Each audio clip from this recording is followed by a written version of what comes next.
Jamaah, jamaah, alhamdulillah. Alhamdulillahirabbil alamin, kita masih di Islam itu indah jamaah. Dan buat jamaah nih yang baru bergabung, kira-kira hari ini lagi belajar apa ya? Tema kita pagi hari ini adalah mukjizat membuat kita taat.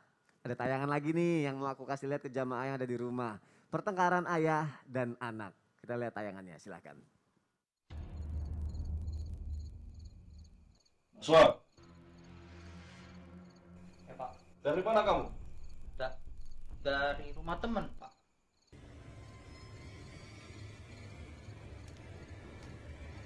Dari rumah teman. Kamu tahu jam berapa ini? Bapak tidak pernah mendidik kamu seperti ini. Kamu sudah sholat isya. Enggak Pak. Nasuha tuh sudah besar Pak. Udah tahu mana yang betul mana yang salah. Kalau kamu tahu mana yang betul, mana yang salah, kenapa kamu masih tinggalkan sholat? Bapak sudah sering bilang sama kamu, jangan pernah tinggalkan sholat. Sudahlah Pak. Tidak usah atur hidup Nasuha lagi.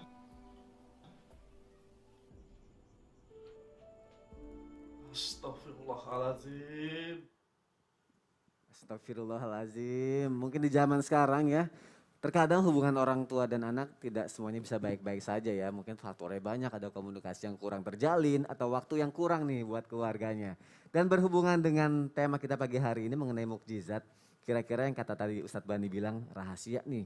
Kira-kira ada nggak nih ya hubungan keimanan antara ayah dan anak dalam mukjizat Nabi terdahulu? Kali ini nggak jadi rahasia lagi kan Ustadz? Baik, rahasia insya Allah. Dijawab Rahasia sekarang. umum. Udah menjadi rahasia umum. Masya Allah. Silakan Ustadz Bani mohon penjelasannya. Siap, insya Allah. Terima kasih Mas Ani, pertanyaan luar biasa. Mohon izin guru kami Ustadz Maulana, Ustadz Syam dan guru-guru kami dimanapun berada.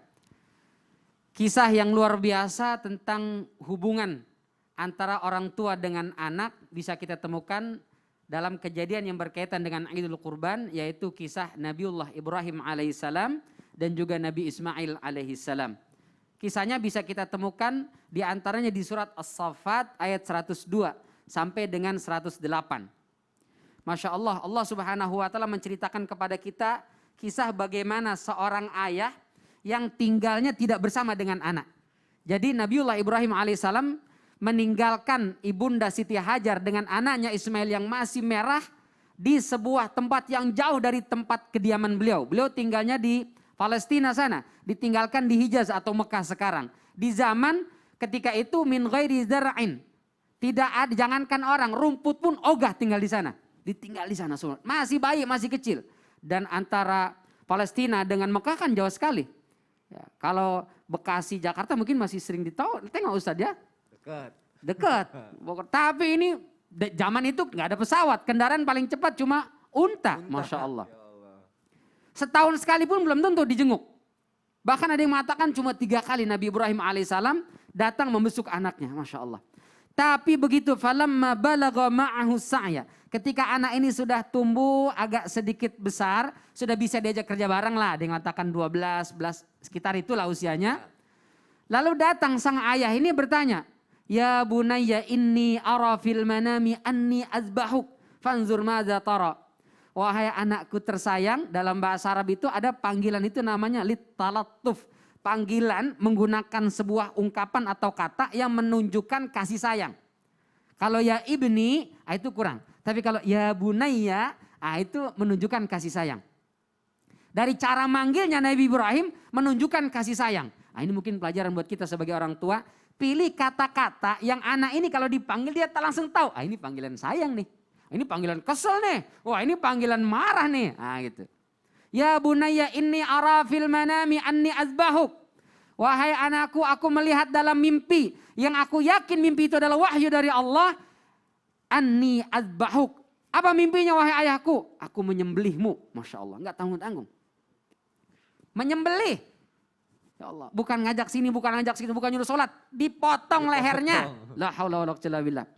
Ini kalau anak zaman sekarang, bapak nggak pernah datang, nggak pernah ngelongok, nggak pernah beliin sesuatu yang buat menyenangkan anak, tiba-tiba datang. Nah, bagaimana menurutmu? Nih bapak mau nyembelihmu. Pasti jawab, dasar bapak nggak tahu. Kabur langsung anaknya. Langsung kabur. Nggak pernah datang, tahu-tahu minta nyembelih leher, masya Allah. Tapi anak ini menjawab, ya abatif alma tu'mar satajiduni insyaallahu minas sabirin. Luar biasa beliau menjawab, Nabi Ismail yang masih kecil itu menjawab dengan panggilan kasih sayang juga. Ya abati, itu jawaban kasih sayang juga tuh. Ini tidak mungkin terjadi, ayah jarang datang ke sana tapi anak begitu taat luar biasa kepada orang tua. Kecuali didikan dari orang tuanya. Siapa? Ibunda Siti Hajar. Ini penting sekali nih. Gak pernah ketemu dengan bapaknya tapi selalu diingatkan, nah bapakmu adalah orang baik, orang saleh, bla bla bla bla. Sehingga anak ini meskipun gak ketemu sering dengan orang tuanya, tumbuh kecintaan. Ya, kalau perempuan sekarang, bapakmu tuh gak tahu diri, gak pernah datang, gak pernah ngasih belanjaan, gak pernah ngasih jajan. Anak tumbuh besar benci sama orang tuanya. Begitu datang nih bapak meminta sesuatu, boro-boro, menurut yang ada justru melawan. Maka penting sekali orang tua, baik ayah atau ibu, tanamkan keimanan dengan kasih sayang kepada anak kita. Insya Allah kalau ditanamkan dengan kasih sayang, seberat apapun permintaan orang tua akan dilakukan dengan penuh ketaatan. Wallahu ta'ala alam bisawab. Masya Allah, berarti hikmahnya adalah menanamkan keimanan pada anak. Dengan kasih sayang. Dengan kasih sayang. Bukan dengan kekerasan. Bukan dengan kekerasan, Masya Allah. Terima kasih Ustaz Bani untuk penjelasannya. Karena hidup ini terkadang ya meletakkan kita pada posisi yang sangat sulit ya jamaah. Bahkan kita dihadapkan pada pilihan hidup atau mati. Wah, ini dalam banget nih. Kalau udah kayak gini cuma pertolongan Allah nih yang bisa menolong kita nih. Kita bahas pagi hari ini hubungannya dengan mukjizat. Ada yang mau aku tanyain, jamaah disimak ya. Ini aku mau nanya sama Ustadz Syam. Ustadz Syam, kira-kira ada gak mukjizat yang mengajarkan kita untuk tetap bertawakal kepada Allah, bahkan dalam keadaan paling sulit sekalipun, Ustadz Syam? Mohon jawabannya. Bismillahirrahmanirrahim. Tabi guruku Ustaz Maulana, Ustaz Bani, Mas Soni serta para alim ulama yang dimuliakan Allah Subhanahu wa taala. Rabbi shrah li sadri wa yassir li amri wahlul 'uqdatam min lisani yafqahu qawli waj'al li wazira min ahli. Ini doanya Nabi Musa alaihi salam ketika mau ketemu Firaun. Kenapa banyak sekali kisah tentang Nabi Musa, dan Nabi Musa tuh sering sekali disebutkan dibandingkan Nabi Muhammad SAW, bahkan lebih banyak daripada Nabi Muhammad SAW yang disebutkan dalam Al-Quran, karena memang sirah-sirahnya, kisah-kisahnya itu menarik gitu ya. Nabi Musa alaihissalam itu kalau ditanyakan ada nggak mukjizat seorang nabi atau kisah-kisah yang mungkin kalau dia dari kasat mata manusia biasa udah mentok nih, udah mentok, tapi ternyata pertolongan Allah itu selalu ada. Contoh misalnya Nabi Musa alaihissalam. Sebelum Nabi Musa kita kembali dulu. Ada yang disebutkan Ummi Musa. Ibunya Nabi Musa. Bukan Nabi Musa tapi ibunya Nabi Musa alaihissalam. Ketika ada ritual 2 kali setahun menyembelih anak laki-laki. Jadi memang politiknya Fir'aun itu, kecerdasan Fir'aun diakui memang. Kekuatan politik Fir'aun itu memang hebat. Jadi Fir'aun itu menyembelih 2 tahun sekali itu anak laki-laki. Untuk apa? Mengurangi juga populasi laki-laki. Jadi nggak semuanya disembelih sama Fir'aun tuh. Mengurangi populasi laki-laki karena ketika Fir'aun memimpin itu udah banyak yang mau protes. Kalau perempuan protes nggak ada apa-apanya kata Fir'aun. Tapi kayak gimana kalau laki-laki nanti berkumpul banyak nih, bisa-bisa saya lengser gitu. Jadi dibunuhlah populasi laki-laki ini oleh Fir'aun. Akhirnya pada saat itu tibalah giliran Nabi Musa alaihissalam juga dapat giliran untuk dibunuh nih. Maka Ummi Musa, ibunya Nabi Musa dalam keadaan mentok itu gimana caranya? Maka ternyata diberikan dari Allah Subhanahu wa taala karamah. Maka Nabi Musa, ibunya Nabi Musa disuruh menyusukan Nabi Musa alaihissalam. Dalam keadaan terdesak, gimana nih kalau ada tentara datang, anakku nangis, ketahuan aku. Gimana ya supaya dia nggak nangis? Maka diperintahkan untuk menyusukannya. Disusukan anaknya diem. Ternyata disusukan menjadi diem. Akhirnya nggak ketahuan tempatnya. Setelah disusukan, disuruh untuk alirkan ke sungai. Pada saat itu, satu-satunya yang dimiliki oleh Ummi Musa, ibunya Nabi Musa adalah keimanan kepada Allah. Ini kalau Allah yang suruh saya berarti benar. Kenapa ternyata? Karena pada saat itu yang dipakai itu bukan waterproof gitu keranjangnya. Iya, terbuat dari apa coba keranjang untuk taruh Nabi Musa alaihissalam pada saat itu. Maka subhanallah tidak ada jaminan anaknya akan berlabuh kemana keranjang. Tapi karena keimanan kepada Allah Subhanahu wa taala. Dan ternyata pada saat itu ketemu kembali. Kenapa? Karena Nabi Musa alaihissalam tidak mau minum air susu kecuali dari ibunya sendiri. Jadi ketemu dengan ibunya di istana. Yang kedua Nabi Musa alaihissalam itu dalam Al-Quran disebutkan qala ashabu Musa inna lamudrakun. Ya udahlah pasrah aja lah kita. Depan laut, belakang Fir'aun dan tentaranya. Udahlah kita mau lari kemana? Udah selesai. Apa kata Nabi Musa alaihissalam? Qala kalla inna ma'iya rabbi sayahdin. Tentu saja tidak. Karena Tuhanku bersama aku, kata Nabi Musa alaihissalam. Ada Fir'aun, tentara Fir'aun udah kesusul, udah kelihatan. Laut di depan, Nabi Musa tidak pernah tahu bahwa Allah akan membelahkan lautan kepadanya. Yang Nabi Musa tahu Allah pasti menolongnya. Jadi garis bawahnya itu, Nabi Musa tidak pernah tahu ini tongkatnya bisa membelah lautan. Tapi yang Nabi Musa tahu adalah Allah pasti akan menolongnya. Inilah yang harusnya kita tanamkan di dalam hati kita. Bukan bicara mukjizat, karena mukjizat itu tidak ada lagi pada manusia biasa, adanya cuma pada nabi-nabi Allah, rasul-rasul Allah. Tapi yang selalu ada bersama kita adalah pertolongan Allah Subhanahu wa taala. Bagaimana Allah Subhanahu wa taala menolong hambanya, bahkan bukan hanya manusia yang ditolong, binatang pun ditolong oleh Allah Subhanahu wa taala. Tidak ada habisnya pertolongan Allah Subhanahu wa taala. Kalau bicara mukjizat, nabi-nabi terdahulu udah tidak ada lagi kita rasakan mukjizatnya. Tapi ternyata pertolongan Allah akan selalu ada. Fa in tawallau faqul hasbiyallahu la ilaha illahu alaihi tawakkaltu wa huwa rabbul arsyil azim. Masya Allah, yang harus digarisbawahi kata Ustadz Syam, Allah pasti bersama kita. Bersama kita, inna ma'iya rabbi sayahdin. Masya Allah, tetap bertawakal sesulit apapun jalan hidup kita ya jamaah. Dan yakin Allah pasti bersama kita dan akan menolong kita. Kita lanjutkan lagi jamaah yang ada di rumah. Berbicara sedikit mengenai pandemi ya. Sekarang mungkin banyak sekali yang mungkin kita kehilangan teman, kerabat atau saudara atau keluarga terdekat kita karena wabah corona ini. Akhirnya jadi ada yang berpikiran mungkin ini saatnya tobat nih. Tobat pokoknya, lebih dekat sama Allah, lebih yakin lagi untuk menjalin sesuatunya karena Allah gitu kan. Nah pertanyaannya mengenai mukjizat ini, Ustadz Maulana aku mau nanya nih. Iya. Jamaah disimak ya pertanyaannya. Benar nggak ada sebuah mukjizat yang mengajarkan kita tentang bagaimana kesungguhan seorang makhluk bertaubat pada Allah Subhanahu wa taala. Iya. Mohon penjelasannya Ustadz Maulana, silakan. Ustaz Bani, Ustaz Sam. Baik, bismillahirrahmanirrahim. Masya Allah, tabarakallah. Hari ini adalah hari yang istimewa. Kalau kita berpuasa hari ini bagaikan berpuasa setahun. Dan diampuni dosa kita 2 tahun, 1 tahun yang lalu dan 1 tahun yang akan datang. Karena hari ini adalah hari Arafah. Dan perbanyak tobat hari ini. Perbanyak baca istighfar. Baik jamaah yang dimuliakan oleh Allah. Jamaah! Yeay. Kalau berbicara tobat, tubuh ilallahi taubatan nasuha, tobat yang diterima. Dan kalau tobat itu tidak menyalahkan. Kita belajar dari sosok Nabi Allah yang punya mujizat yang luar biasa, yang berada dalam perut ikan. Zinnun. Siapa itu Zinnun? Zinnun itu berbentuk nun. Ya, Paus. itu berarti Paus. paus. Ya kalau paus kan gitu cara berenangnya. Hush, jadi kayak huruf nun. Maka disebut sinnun. Oh, sinnun. Siapa itu? Nabi Yunus alaihissalam yang dalam al ini diperintahkan untuk berdakwah di daerah Irak, tepatnya Ninawa. Di Ninawa itu Nabi Yunus alaihissalam untuk memerintahkan untuk bertakwa, menyembah Allah, tidak menyembah berhala. Apa yang terjadi? Masyarakat Ninawa itu tidak mau menerima. Sehingga pada saat itu Nabi Yunus alaihissalam pergi ke pinggir laut untuk merenungkan dengan ya muka yang gimana ya, kecewa dan sebagainya. Dan mengingatkan akan datangnya azabnya Allah. Dan ketika berada di pinggir laut duduk, itu terjadi tanggal 2 Zulhijjah. Makanya kalau kita puasa itu dari 1 sampai 9. Kalau tidak sempat ya 1 hari ini aja. Ya, mohon maaf. Apa yang terjadi? Yang terjadi Nabi Yunus alaihissalam itu perahu yang dinaiki ke tengah lautan. Dan ternyata, mohon izin harus saya sampaikan ini, bahwa pada saat itu awan udah datang. Udah mau dihancurkan penduduk Ninawa. Dan yang terjadi penduduk Ninawa langsung bertobat. Semua bertobat. Lalu mencari nabinya. Di mana nabi kami? Di mana nabi kami? Ternyata nabinya sudah di tengah lautan. Dan di tengah lautan, Masya Allah tabarakallah, ada kejadian di mana perahunya goyang. Aduh, ada efeknya ya. Itu terjadi loh. Apa yang terjadi? Maka Nabi Yunus alaihissalam pasrah bahwa ini mungkin ini karena saya meninggalkan kaumku dalam keadaan marah dan kemungkinan aku harus berada di sisi kaumku. Apa yang terjadi? Maka di Lot itu, kalau ini sebenarnya panjang ceritanya ini. Di Lot siapa namanya yang keluar itu yang diturunkan. Ya, baik. Mau nggak main nyari seperti itu? Kalau di Lot turun. Enggak.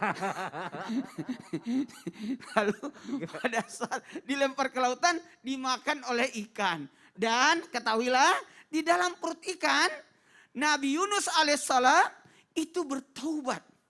Ini sangat masyhur doanya. La ilaha illa anta subhanaka inni kuntu minadh dhalimin. Pembelajarannya apa yang terjadi? Ternyata kalau kita mengakui kesalahan, jangan saling menyalahkan. Jangan saling menyalahkan gara-gara dia, gara-gara dia. Tidak boleh. Kita tidak boleh saling menyalahkan. Harusnya kita introspeksi diri kita. Jadi mujizat Rasulullah, mujizat para nabi ini mengantarkan buat kita untuk memperbaiki diri. Apa yang terjadi sekarang? Ya enggak usah pikirkan orang, tapi pikirkan diri dulu. Gimana saya tidak mengganggu orang? Contoh ini karena pada saat pandemi seperti ini, aku harus pakai masker, aku harus jaga diri. Bukan orang yang membahayakan. Jangan sampai justru saya membawa itu COVID tersebut dan Virusnya sebagainya. kepada orang. Penularan dan sebagainya. Jadi tetap kita kalau ada orang berbuat salah atau kita berbuat salah atau ada kejadian sebaiknya salahkan diri kita. Itu makanya maknanya la ilaha illa anta subhanaka inni kuntu minaz zalimin.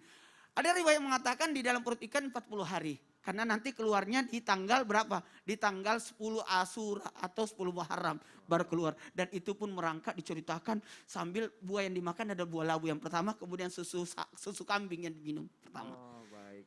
Berarti dari kisah tersebut mengajarkan benar ya dalam kehidupan sekarang kan sering terjadi ya kalau kita punya masalah nyalain dia nih gara-gara dia nih gitu ya. Tapi Jangan.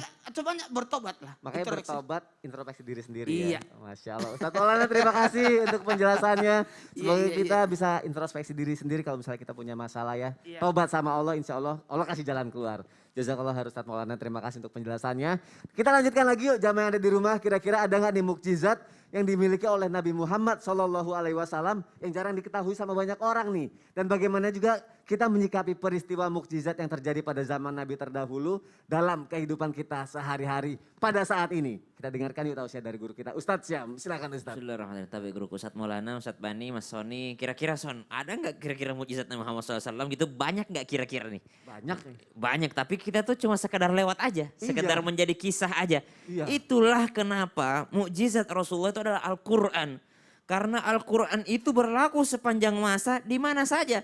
Kalau mukjizat membelah bulan, mukjizat ini mungkin akan menjadi sejarah saja, cerita saja, menjadi pembelajaran untuk kita. Tapi kalau Al-Quran berfungsi di mana saja, subhanallah, hebatnya mukjizat yang diminta oleh Rasulullah SAW. Karena ini diberi pilihan sebenarnya. Rasulullah SAW itu diberi pilihan oleh Allah Subhanahu Wa Taala. Mau mukjizat yang bagaimana? Kau butuh yang seperti apa? Mau seperti Nabi Musa? Mau seperti ini? Tapi diperingatkan sama Allah juga. Wa ma mana'ana an nursila. Dalam surah Al-Isra disebutkan. Ternyata mukjizat-mukjizat yang pernah diturunkan kepada nabi-nabi yang sebelum Rasulullah SAW itu adalah membuat kesempatan untuk Allah mengadab manusia juga besar. Jadi kalau ada nabi, ada mukjizatnya, sudah diperlihatkan, tidak diimani, azab Allah turun. Jadi rata-rata azab Allah turun itu karena apa? Karena mukjizat nabinya tidak diimani. Coba lihat bagaimana Nabi Nuh alaihissalam, kemudian nabi-nabi yang lain yang disebutkan dalam Al-Quran. Itu kenapa Allah mengadab umatnya pada saat itu, umatnya para nabi tersebut, karena sudah dikasih lihat mukjizat tetap tidak mau dengar, tetap tidak mau percaya. Maka Nabi Muhammad mengatakan kalau saya mukjizat saya seperti itu, bisa saja umatku diadab juga sama Allah. Maka Nabi Muhammad SAW meminta mukjizatnya adalah Al-Quran. Subhanallah. Saking cintanya Rasulullah kepada kita, Rasulullah yang memilih untuk tidak seperti mukjizatnya nabi-nabi yang lain. Karena kalau diperlihatkan mukjizat seperti nabi yang lain, maka kesempatan Allah untuk mengadab manusia sangat besar. Karena nabi-nabi yang terdahulu itu diadabnya umatnya karena hal-hal seperti itu. Subhanallah. Namun tidak dipungkiri bahwa mukjizat Rasulullah SAW juga banyak. Membelah bulan sudah tadi. Kemudian Rasulullah SAW itu dalam riwayat disebutkan sahabat membawakan sebaskom air untuk Rasulullah pada masa perang. Lalu sebaskom air tersebut dipakai berwudu oleh 80 orang. Secara kasat mata tidak mungkin. Ternyata itu disaksikan oleh sahabat, keluar di situ air dari jari jemarinya, di sela-sela jarinya Rasulullah SAW. Kemudian pernah juga Rasulullah SAW memanggil sahabat. Lalu kerikil-kerikil yang dipakai bertasbih, itu pun kerikilnya juga ikut bertasbih. Didekatkan dengan telinga Abu Bakar As-Siddiq radhiyallahu an. Apa yang kau dengar? Saya mendengar suara-suara. Kata Rasulullah SAW, sebenarnya mereka bertasbih tapi kita yang tidak mendengarkan atau mengerti bacaan daripada makhluk-makhluk Allah Subhanahu Wa Taala. Kerikil pun bertasbih. Kemudian ada lagi misalnya pelapa kurma yang menangis. Kata Rasulullah, kata sahabat, siapa nih yang nangis? Rasulullah lagi khutbah gitu ya. Dicari sahabat-sahabat, siapa yang nangis tadi? Enggak ada satupun yang ngaku menangis. Ternyata Rasulullah mendatangi pelapa kurma yang dahulu menjadi mimbarnya. ya digantikan. Batang kurma yang dahulu menjadi mimbarnya digantikan oleh mimbar yang baru, akhirnya yang tadinya itu menangis, terdengar suara tangisannya. Kemudian ada lagi apa? Ada lagi onta yang menangis. Kemudian dikendalikan oleh Rasulullah SAW. Onta yang mengamuk dalam kebun. Namun ini hanya menjadi cerita saja. Bukan mukjizat yang ternyata menambah keimanan kita kepada Rasulullah SAW. Karena yang membuat kita beriman kepada Rasulullah SAW bukan apa-apa. Tapi karena perintah Allah Subhanahu wa Ta'ala. Mungkin kalau buat ceritain anak TK, anak SD ya seru-seruan Ya, aja benar. gitu ya. Buat ibu-ibu mungkin lagi ngapain di rumah gitu, Ya. lagi PPKM gitu, Begitu kita dewasa, butuh kisah-kisah. Tapi setelah kita dewasa berpikir sebenarnya yang seperti itu hanya tinggal sejarah, namun yang ada sampai sekarang adalah Al-Quran, mukjizat Al-Quran yang tak lekang oleh waktu. Masya Allah. Terima kasih Ustaz Syam untuk Sama-sama. penjelasannya. Jazakallah khair. Jamaah yang ada di rumah jangan kemana-mana karena setelah ini kita akan menjawab pertanyaan lagi yang sudah masuk ke media sosial Islam itu indah. Tetap di Islam itu indah. Jamaah, oh jamaah. Alhamdulillah.